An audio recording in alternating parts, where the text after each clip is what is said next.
My name is Daniel Harper. I am 49 years old. For most of my life, I believed I was a responsible man. Not emotional, not impulsive, practical. I built my life carefully. Step by step. I married my wife, Laura, 23 years ago. We met when we were young. We grew together. Or at least, that is what I believed. That we have 2 children, a son and a daughter. Both adults now. I worked long hours. I paid the mortgage. I covered the bills, college tuition, medical insurance, vacations once a year. In my mind, that was love, providing, protecting, stability. Laura never complained. She rarely asked for anything. She kept the house in order.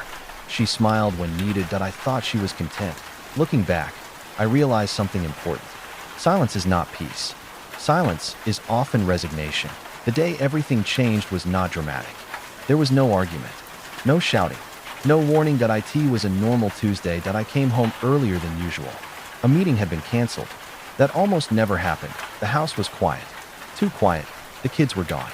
Laura was in the kitchen. She was holding her phone. When she saw me, she flinched. Just slightly. She turned the screen down fast. "Didn't expect you so early," she said. Her voice was calm. Too calm. I nodded and sat down. I told myself not to read into it. The phone buzzed again. She looked at it, then ignored it. Something moved in my chest. A small warning. I pushed it away.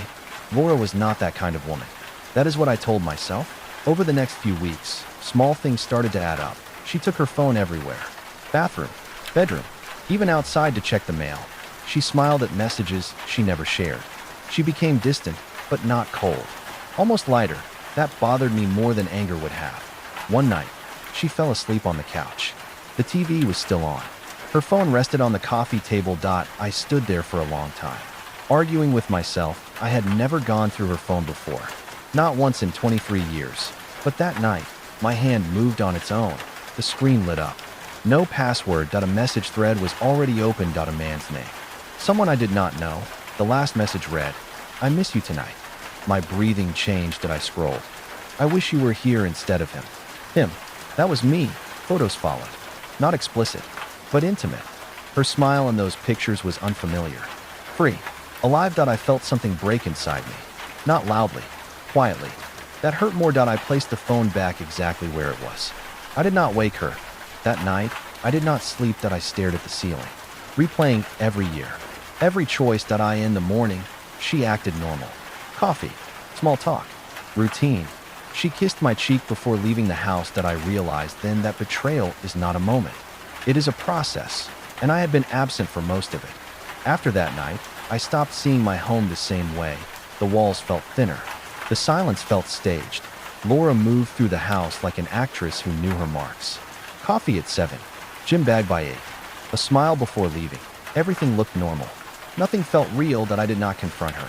Not yet. I needed to understand what kind of betrayal this was. Impulse or intention. Escape or replacement. I started paying attention. She dressed differently. Not provocative, just more deliberate. She laughed more at her phone than at me. She locked the screen when I entered the room. One afternoon, I followed her. I told myself it was temporary, just to calm my mind. She drove to a cafe across town, one we had never visited together. I parked across the street, sat in my car like a stranger in my own life. 10 minutes later, he arrived. Mid-40s, clean clothes, confident walk. They hugged. Not the kind of hug you give a friend. They sat close. Too close. I did not go inside. I did not need to. What I saw was enough. That night, I checked our finances. I had always handled the money. Or so I thought. There were withdrawals I did not recognize. Small amounts. Hotel charges. Gift stores. She had learned to hide them well. I felt foolish. Not angry. Embarrassed. I had built this life.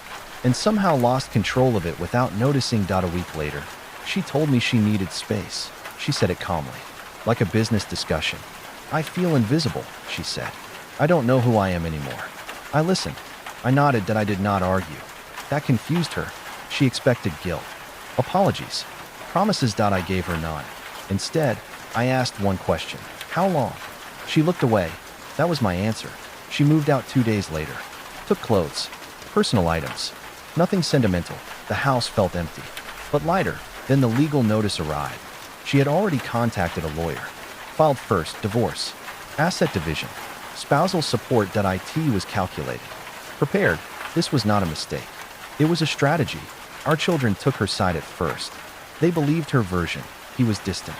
He cared more about work than family. I did not defend myself. I let the facts speak later. Court is not about truth. It is about documentation, and I had plenty. Emails, transactions, timelines. When the affair became official record, her image cracked, not completely, but enough. The man from the cafe disappeared quickly. He had never planned to stay. I was the stable option, the safety net. That realization hurt more than the betrayal itself. That I was not loved. I was used. In the final hearing, Laura did not look at me. She stared ahead. I watched her carefully. She did not look relieved. She looked tired. So did I. After everything was signed, after 23 years were reduced to paperwork, I walked out alone. For the first time in decades, I felt awake. Not happy, not broken, just awake. And that was enough to start again. Life after the divorce was quieter than I expected. No arguments. No slammed doors. No explanations left to give, just space. The house felt too large for one person. Rooms I rarely entered. Furniture that no longer had meaning. I kept my routines. Work in the morning, gym in the evening. Sleep came late. 18 night, memories surfaced without warning. Not the dramatic ones. Small moments. Her voice calling my name from another room. The sound of dishes being put away. The rhythm of a life I assumed would always exist. Our children stopped calling as often. They were polite, careful, like they were walking through a museum of something already dead. I did not blame them. They had lost a version of their family. 2.1 afternoon, my son came over. He sat across from me at the kitchen table. The same table where we once ate together. He asked me a question that surprised me. Why didn't you fight harder? I took my time answering. Because love should not require pleading.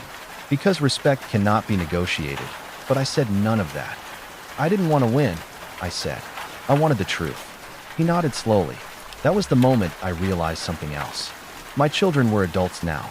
They were forming their own judgments, and my silence had spoken louder than my anger ever could. Months passed. Laura tried to reconnect once. A message. Neutral. Almost professional. I hope you're doing well. I read it. Did not respond. Not out of revenge. Out of clarity. Some chapters do not need closure. They need distance. I began to see my past differently. I had not been cruel. But I had been absent. I treated family like an obligation. Not a relationship. That did not justify betrayal. But it explained vulnerability. Understanding that did not soften the pain. It sharpened it, because it meant responsibility without guilt. One evening, I sat alone in the living room. The same couch where I once found her sleeping. I thought about the man I used to be. Reliable, predictable, emotionally efficient. I had believed that stability was enough. It wasn't. People don't leave because of lack of money. They leave because they stop feeling seen.